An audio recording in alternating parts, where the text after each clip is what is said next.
አሰላሙ አለይኩም ወረህመቱላሂ ወበረካቱ። እንዲሁም ሰላም ሰላም ብያለሁ። ውድ ኢትዮጵያውያን በያላችሁበት ሰላማችሁ ይብዛ። ሰላምና ፍቅር ለሀገራችን ኢትዮጵያ። ውድ ኢትዮጵያውያን የቻናል ተከታታዮች እንዴት ናችሁ? ሰላም ናችሁ? እኔ ጋር አልሐምዱሊላህ። ረመዳን እንዴት ይዟችኋል? የረመዳን ስራ ጥግረራ እንዴት አድርጓችኋል? ያው እንደተለመደው ዛሬም በአዲስ ቪዲዮ ብቅ እያላችኋለሁ። ከእናንተ የሚጠበቀው ደግሞ እንደተለመደው ላይክ፣ ሼር፣ ሰብስክራይብ ማድረግ ነው። ቲክቶክ ላይ በጣም ብዙ ልጆች ቲክቶክም ላይ ኢሞ በተለያየ እንትን ላይ የምትጠይቁኝ ጥያቄ አለ። እኔ ዩቱብ መስራት እፈልጋለሁ ግን ድፍረቱ የለኝም። ዩቱብ መስራት እፈልጋለሁ፣ ምን ላውራ? ዩቱብ መስራት እፈልጋለሁ፣ አፍራለሁ። ዩቱብ መስራት እፈልጋለሁ፣ ምን ልቅረጽ የምትሉ የመዳም ቅመሞች አላችሁ።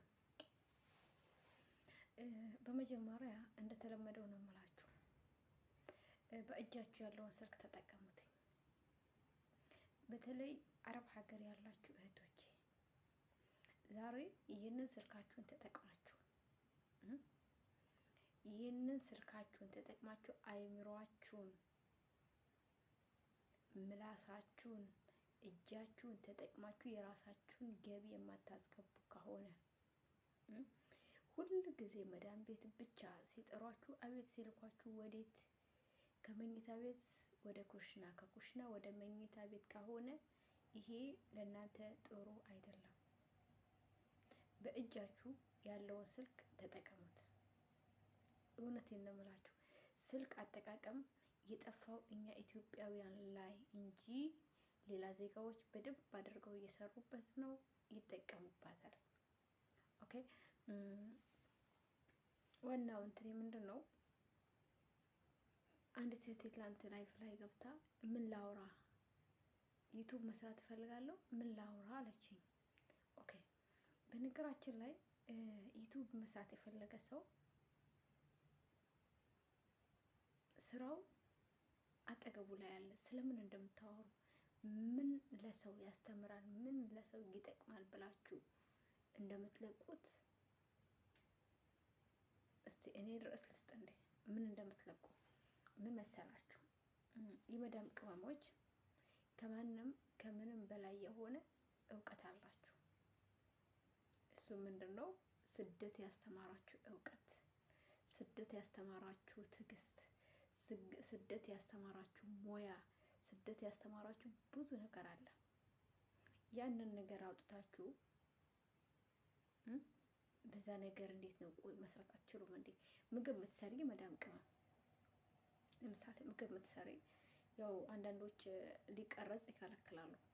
ሊቀረጽ የማይከለክሉ ከሆነ ነፃነት ካለበት ምግብ እየሰራሽ ያንን የምትሰሪውን ምግብ ቀርጸሽ ብታስተላልፊው የዩቱብን ሕግና ደንብ በጠበቀ መልኩ ብትሰሪው ምንድነው ችግሩ?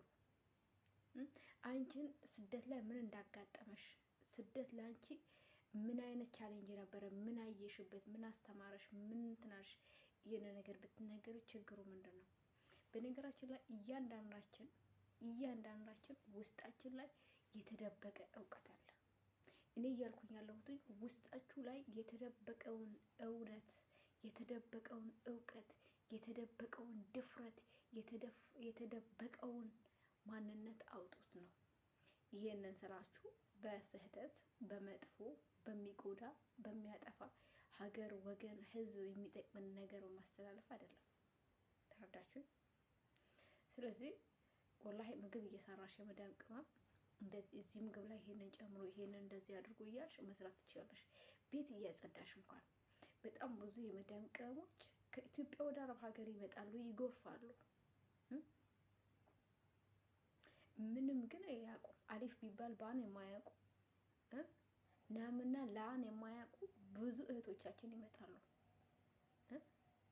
ፌርሙዝና ምክነሳን ለይተው አያውቁም። ስሙን ነው እያልኩ ያለሁት። ምንድነው ይሄ በአረብኛ ይሄ እንደዚህ ይባላል፣ ይሄ በአረብኛ እንደዚህ ይባላል። በአረብኛ ይሄንን አይላንዱን ውሃውን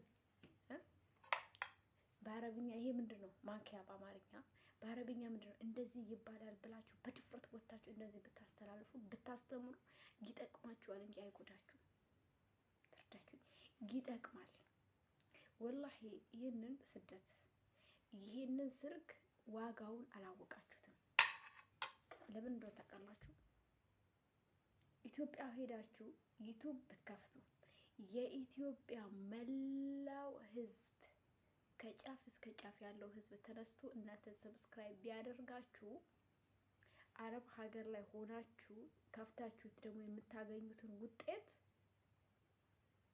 የኢትዮጵያ ህዝብ አጠቃላይ ተሰብስቦ ቢያገኝ ቢሰራላችሁ ቢያይላችሁ አትጠቀሙበትም። ለምን? ዩቱብ ኢትዮጵያ ላይ ምን አይነት እንትን እንዳለ እናውቃለን።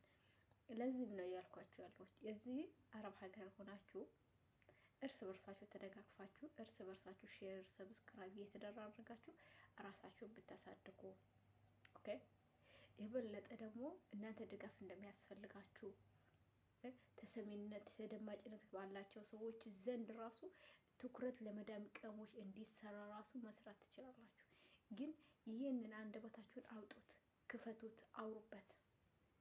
እናንተ እኮ ወላሂ ምድፈሩ ለጥሩ ነገር መድፈር፣ ለኸይር ነገር ለመልካም ነገር መድፈር እኮ ስህተት የለውም። ገባችሁ? ድፍረት ድፍረት ድፍረት የሚያስጠላው ምንድነው ታውቃላችሁ? ለክፋት ድፍረታቸው ስትጠቀሙት ነው። ሀገር ለማፍረስ ወገን ለማጥፋት ህዝብን ለመግደል ለመጥፎ ነገር ድፍረትን ስትጠቀሙ አዎ ይሄ ስህተት ነው፣ ያሳፍራል። አረብ ሀገር ያላችሁ ልጆች እኮ ከእናንተ በላይ መልካም፣ ከእናንተ በላይ ደግ፣ ከእናንተ በላይ የዋህ የለም። አረብ ሀገር ያላችሁ ልጆች እኮ እንደናንተ ሚሰቃይ እንደናንተ አፈር ድሜ የሚበላ የለም። ደስታም ስኬትም የሚያምረው እናንተ ላይ ነው። ይህንን ነገር ደግሞ መስጠት ያለባችሁ እናንተው እራሳችሁ ለራሳችሁ ነው። ከራስ በላይ ነፋስ። እናንተ ለራሳችሁ የማታስቡ ከሆነ በአንድነት ለመስራት በአንድነት ለማደጉ በአንድነት ጉዞ ወደፊት ብላችሁ ማትሰሩ ከሆነ እስቲ በአላህ ማነው ለእናንተ ሊያስብላችሁ የሚችለው? ለምን እናንተ በአንድ ሆናችሁ እንሰማ፣ እኛ የመዳን ቀሞች ድምጻችን ይሰማ፣ ትኩረት ለኛ ብላችሁ ራሱ አትሰሩም። የሆነ ነገር ሆነች ፍትህ እንደዚህ ሆነች እንደዛ በህይወት እያላችሁ ከሞታችሁ በኋላ አዳሚ ያለቀሰ ፌመስ ሆናችሁ ገንዘብ ተሰበሰበ ምን ይጠቅማችኋል? ይሄ ነገር እኮ የሚያስፈልጋችሁ የነበረው በህይወት እያላችሁ ነው አይደለም? ግን በህይወት እያላችሁ በዚሁ በስልካችሁ መስራት ትችሉታላችሁ እኮ ይቻላል፣ በደንብ ይቻላል። ግን ምን ይጠይቃል? ምላስ ይጠይቃል። ምን ይጠይቃል? ጣት ይጠይቃል። ምን ይጠይቃል? አይምሮ ይጠይቃል። ይሄ ግን አለ፣ ግን ደብቃችሁታል። ለሌላው ታሽቃብጣላችሁ። እናንተ እዛው መዳም ኩሽና ላይ ሲጠሯችሁ አቤት፣ ሲልኳችሁ ወዴት? ከኩሽና ወደ መኝታ ቤት፣ ከመኝታ ቤት ወደ ስራ ነው። ስኬት እኮ እናንተም ላይ ያምራል። ወላሂ እናንተም ላይ ያምርባችኋል። ሀይ ወዴት ተባዩ። ለማንኛውም አትፍሩ። ብዙ ጊዜ እስከሚሰለቻችሁ ድረስ እናገራለሁ። የምናገራችሁ ደግሞ እውነት እንደሆነ ታውቁታላችሁ። ለዛም አትቀበሉት። ዛሬ እኔ ስሩ እያልኳችሁ ያለው ስራ በጣም ቀላል ነው። ዛሬ ቀላል እየሆነ ቀላል ባለበት ቦታ አልተጠቀማችሁትም። ነገር ግን በጣም ከብዶ ህግና ስርዓቱ በጣም ከብዶ ሲመጣ ያኔ ጸጸት ይገላችኋል። ጸጸት ግን ላይጠቅማችሁም ይችላል። ልክ እንደ ቲክቶክ እንደመጣ ገንዘብ የሰራበት ሰርቶበታል። እናንተ ግን ብላችሁ አፋችሁ ከፍታችሁ ስታዳምጡ ነበረ። አሁንም እንደዛ ናችሁ። አሁንም ቲክቶክ ዩቲዩብ ላይ እንደዛ ናችሁ። አንድ የራሳችሁ ቻናል የላችሁም እኮ አጨብጫቢ። አንቺ ማነሽ የጨብጫቢ ነኝ፣ አንተ ማነህ ከጨብጫቢ ነኝ ሆናችሁ ቀራችሁ እኮ። እስከ መቼ ውዶች? የኔ ውዶች እስከ መቼ? በአላህ እስቲ ንገሩኝ፣ እስከ መቼ?